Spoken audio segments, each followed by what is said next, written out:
I've been attached with the feeling of now waking up with you by my side.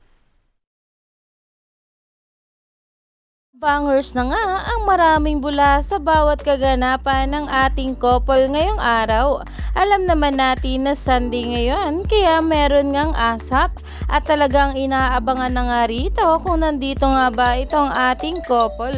At narito na nga guys ang post ng ASAP at ayon nga rito abangan ang pasabog sa ating Sunday afternoon party sa ASAP.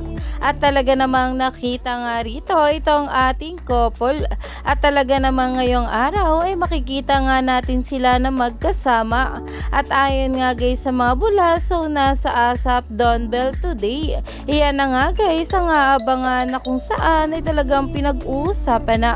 Kaya naman stay tuned lang tayo for more update kila Donnie at Belle sa mga susunod pa na ayuda. Lalong lalo na nga ngayon ay nasa ASAP nga ito ang ating couple at talagang paniguradong ayuda malala ito para sa ating mga bula.